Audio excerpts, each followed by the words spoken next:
The funeral service of the Eldorado Park teenager who was shot and killed allegedly by police is taking place today. 16-year-old Nathaniel Julies died last Wednesday, an incident that sparked violent protests in Eldorado Park. Malungelo Booi is there at the moment and tells us more on what we can expect this morning ahead of the funeral service. Malungelo, thank you for joining us this morning. Really appreciate it. What can we expect on the program for the funeral in Eldorado Park today? That's right, Jacob. The funeral of Nathaniel Julies is expected to get underway at around 9 o'clock this morning. And of course, he's the teenager that was shot and killed. That's according to residents by the police.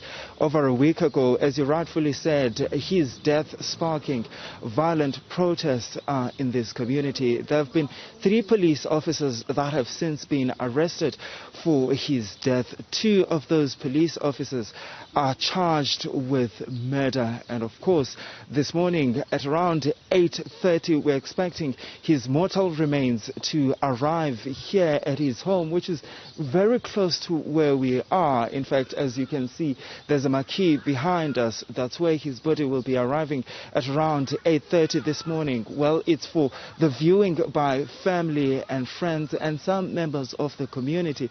And then we're expected a short service that will be taking place at the home.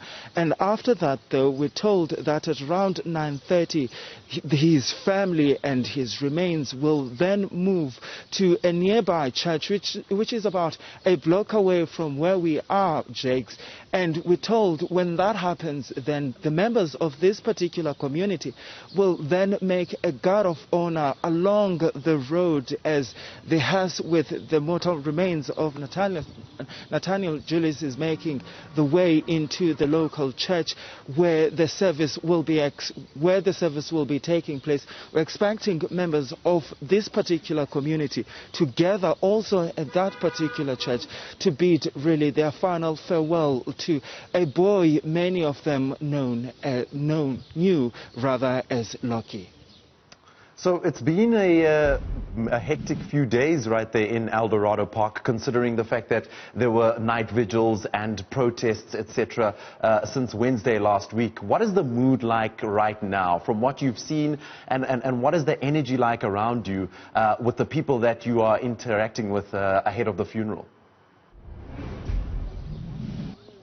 Well, Jakes, it's just after 6 o'clock, so I have not actually even interacted with anyone. I've just seen very few people going to work, and I suppose people are still waking up and getting ready to be part of the funeral that's expected to take place at around 9 o'clock. Jacob?